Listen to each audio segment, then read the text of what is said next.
The purpose of this video is to explain how leaders of small societies give power to those with very little, and why it's necessary to obey leaders and pay dues to leaders. To start this, I want to talk about something that will seem irrelevant at first, but just bear with me. Everything is fake. We live in an attention-based economy where we have to get as many subscribers as possible, or we can just stick to a job that doesn't pay enough to cover basic necessities. If you have an online presence, but with only 1,000 followers, you're still a nobody. Even though for most of human history, if you had 1,000 followers, you'd be considered pretty popular. My point is, the value of an individual is little to nothing now. People are only numbers these days. Online, you're one of somebody's millions of subscribers, and with your job, you're just going to be replaced by a machine before long anyway. Everything is fake. It's like we're already machines. Everybody's just a number. Now, combine everything I've demonstrated so far with the fact that families can no longer be supported off of one income anymore.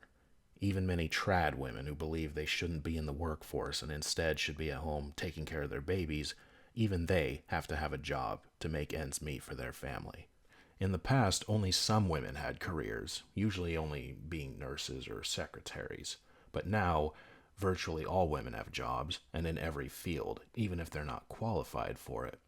If I described my ex-wife to you as a person, and then told you what job she has right now, you'd laugh your ass off, as I did. That's civil rights for you. It's basically the federal government forcing all businesses to have a diverse workforce, even when that doesn't make any sense. Everything is unimaginably fake right now. Even if a content creator's intentions were 100% pure, that creator-subscriber relationship is still fake because one guy can't possibly know 100,000 people on a personal level, let alone several million. See how fucked up society is right now? The goal is to get as many followers as possible, whether it's hundreds of thousands or millions, and then you barely know any of them. But hey, you got rich off of them. Now you can disappear into a pile of cash for the rest of your life, and literally no one is left better off than they were before. Not even you. Because now no one likes you, and you have to learn the hard way that money doesn't make anyone happy. Everything is fake now. So why am I talking about content creators? Well, because that's the closest any of us have to actual leaders now. It certainly isn't our politicians. When was the last time anyone considered Chuck Schumer their leader, or Mitch McConnell? Even people who like AOC, for some reason, even they don't consider her to be a leader of theirs. No matter who the president is, he is still only the head of his party, not the head of the entire country. At least he doesn't represent the entire country. He may have the levers of power, but he doesn't represent the entire country. Only his party. Because political parties are divisive by definition. See, we don't think this is deranged because most people in the world live in democracies. As I say, in a democracy you don't have leaders, only politicians. Combine democracy with multiculturalism and hypercapitalism, and you inevitably get hundreds of millions of people who have nearly lost their souls. We are not meant to make everything about money, for money's sake. We are not meant to concern ourselves with drama happening hundreds or thousands of miles away. We are not meant to reduce people to a subscriber count, especially when each of those people is a faceless number. We are doing everything wrong. And to top it off, what makes all of this worse is the fact that virtually all of us are alone in this unnatural climate. Most of us only see our family during holidays. Birth rates are down, nobody wants to have kids anymore. And most of us grow up in broken homes now too. Everything is fake, everything is broken. Recently I made my video/announcement about starting a monarchist society. I spent most of it talking about how these societies will work, but in this video, I hope I can make you realize not only how beneficial they are, or how beneficial they would be to you, but almost even necessary, even if you're not a monarchist yourself. First and foremost, remember that a king is just the leader of a people. He's the captain, the pilot, the driver, the foreman, the architect. Monarchy is how humans structure almost everything they do, and once you realize that, you'll never unsee it. Trying to have multiple people in charge is like giving a steering wheel for every seat in the car. Even in communist states like the Soviet Union, they still had a guy in charge. And communism isn't supposed to have a hierarchy at all. Forget the words monarchy or kings for a moment. It's better for you, whoever you are, to just be part of your own society, to simply have a people. You are not meant to live alone in an apartment, spending your days working, going out with your friends once in a while, occasionally finding a relationship or a hookup on a dating app, and only seeing your family on holidays. We are meant to have belonging. Not only should you have a people, but your people should be who you spend 99% of your time with. Your neighbors shouldn't be just anyone. Your coworkers shouldn't be just anyone. We are meant to be with our people nearly all the time. You hang out with them and you make a living with them. You find yourself a mate from among them. But the closest any of us have to a people, the closest thing that truly unites us and gives us a common purpose, is trying to make a buck. Our entire existence seems to be just around making money, and most of us don't make that much anyway. So what are we doing? We are meant to have a belonging. Why do you think boys who grow up in broken homes join gangs? Why do you think people do this? To have a sense of belonging, to have a people. It's not enough to simply live near people. Living under the rule of professional liars, aka politicians, especially when these politicians are a bunch of traitors who force multiculturalism upon you, is not a belonging. Our neighbors are strangers, our rulers are traitors. Humans are village creatures. We are wired to live among a few hundred people tops, not tens of thousands or hundreds of thousands. Here's the structure of what our social circles ought to look like. The first is your bloodline, your mate and your children. The second is your relatives, your extended family. The next is your community, or your society. And then it's your identity, the state or nation you belong to. The first three tiers are people that you see all the time. The last tier are people you almost never see, but they are still your people because you rally with them in the event of a crisis.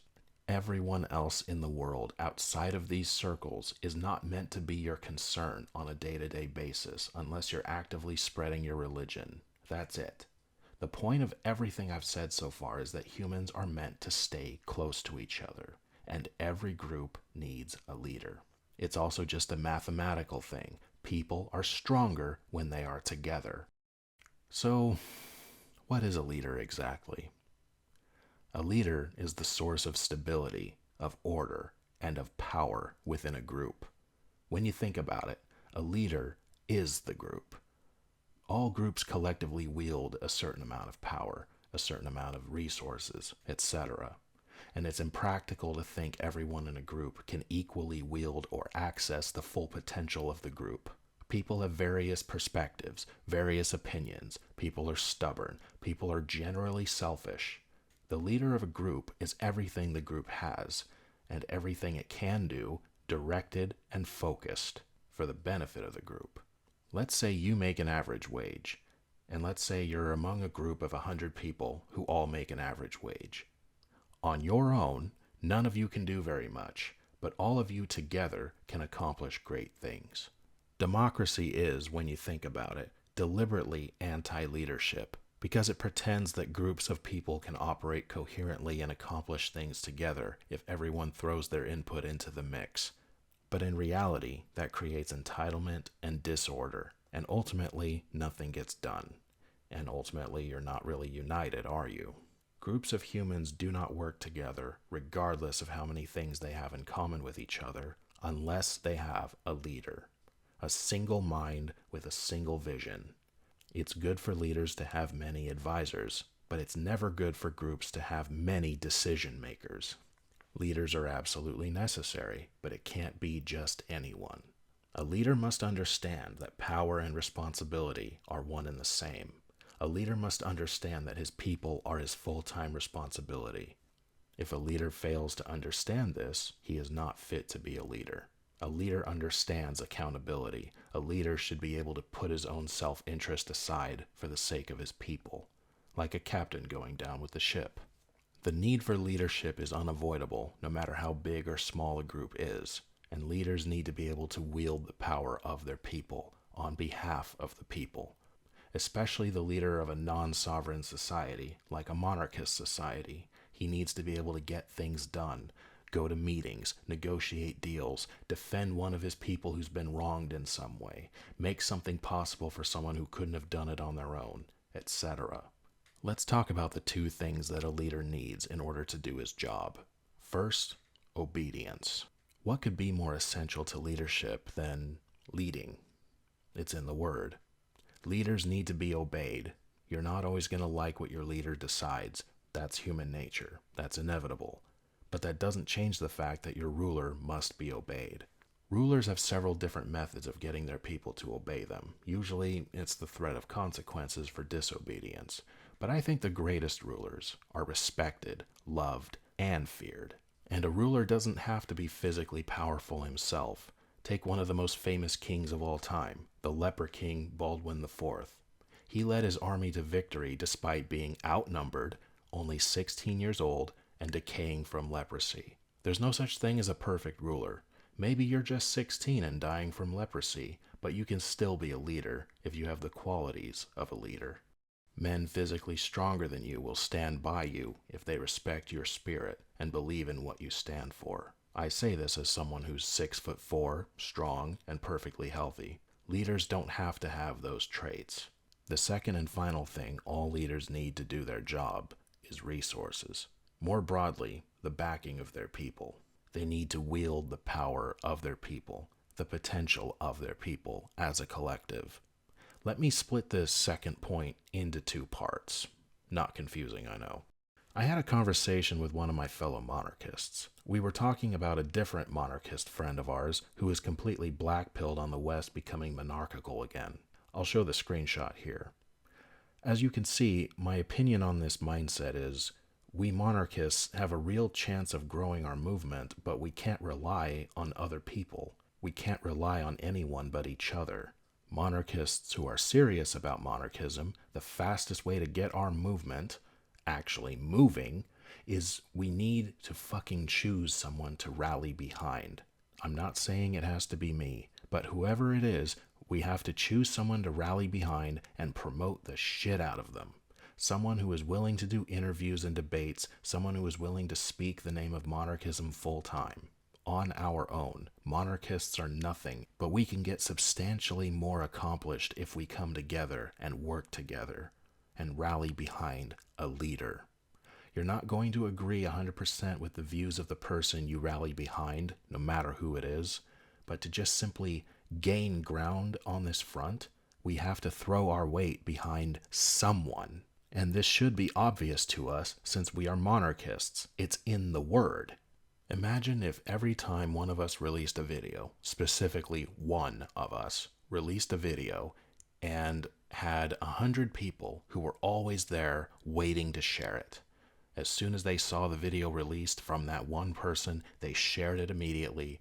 Maybe they watched it themselves and provided some commentary, but they made it their purpose to share and promote whatever this person publishes. Maybe a lot of these people, a lot of these 100 supporters, are not even interested in watching the video, but they eagerly share it anyway and encourage other people to watch it.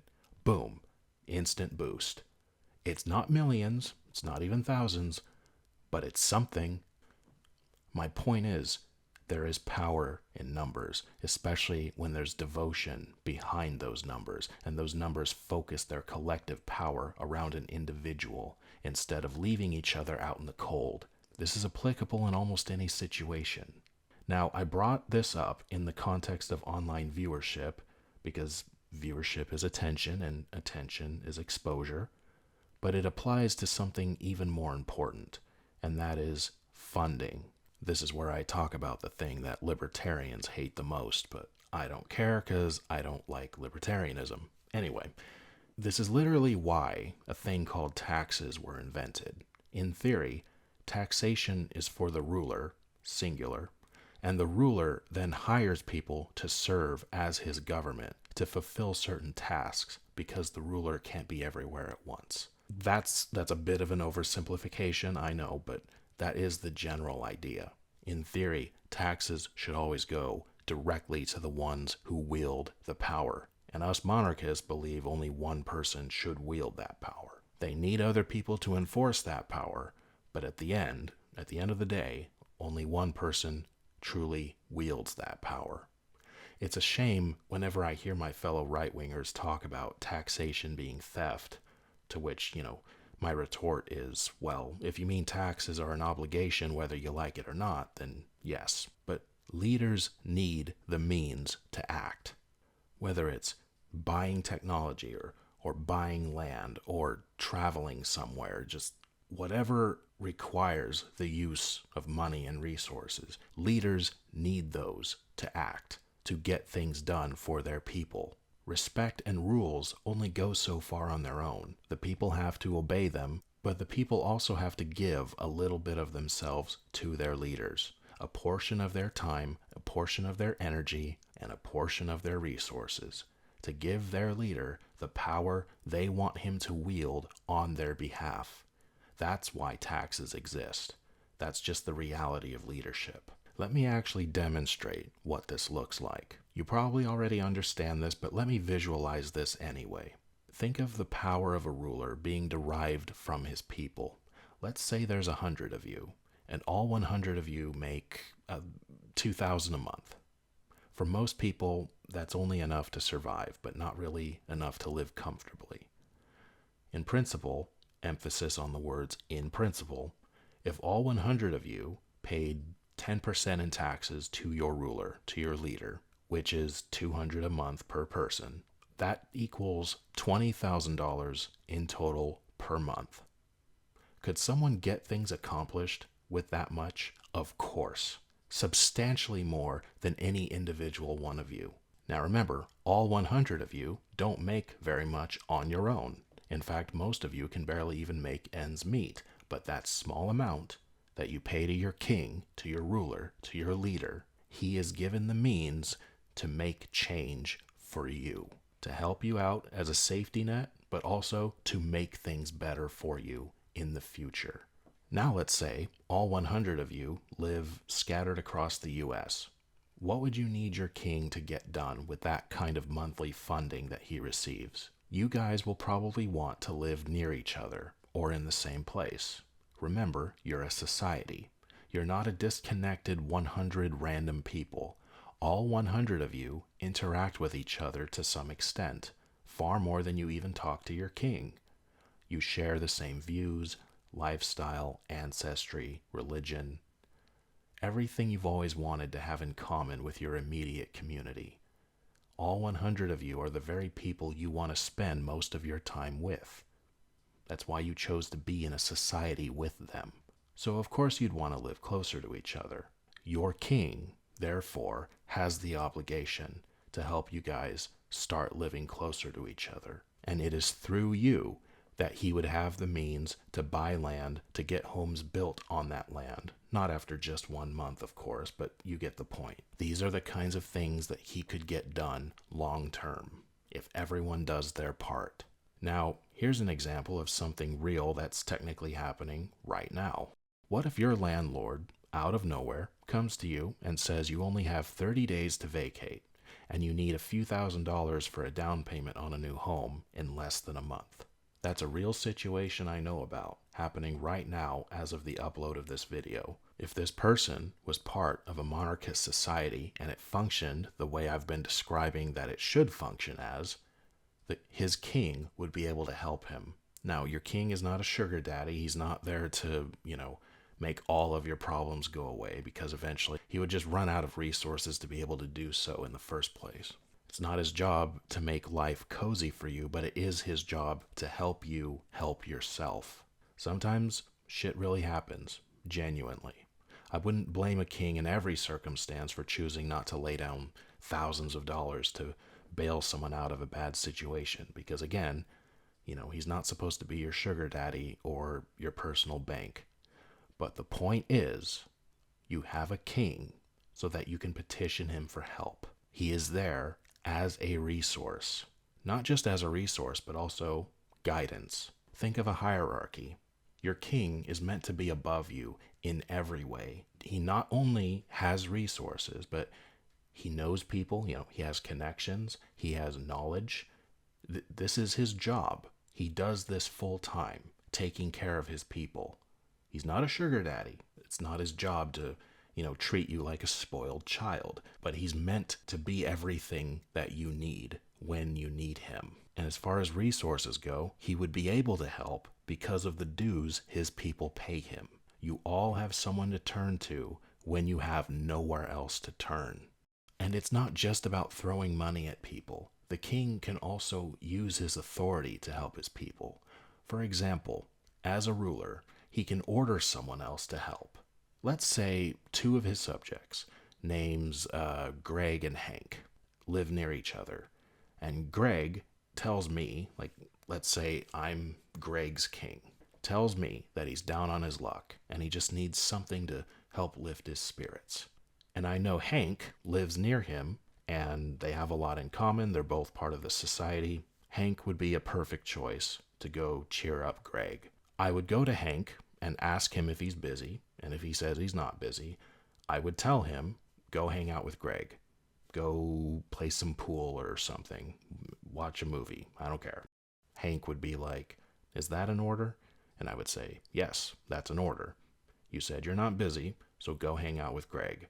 So it's not entirely about resources. It's about whatever the king can do with his authority and his resources. That's the point. Your leader, your ruler, is there to accomplish things through you, yes, but to do things you couldn't do on your own. Providing him resources is half the obligation to allow him to do his job. Everyone is better together, and all groups need a leader. Even if your ruler is a 16-year-old leper, it's better to obey than not to. Who knows, maybe that 16-year-old leper commanding a smaller army might just bring you victory. Now, for the record, there's a massive difference between paying tax to your leader and paying tax to your government. A king is not the government. A king is his people. Government is the people the king uses to rule. Taxes shouldn't go to government because assemblies don't have any skin in the game if they fail or even betray the well-being of their people. Kings do have skin in the game. Politicians do not. Your money should never go to a group of people who decide via committee and committees within committees how that money is spent, because all you get is bickering at best and ridiculous compromises and half measures at worst. When my best friend watched my video starting monarchist societies, one of the things that he said to me was, people already pay too much for everything. They're not going to pay even more money each month to have a king.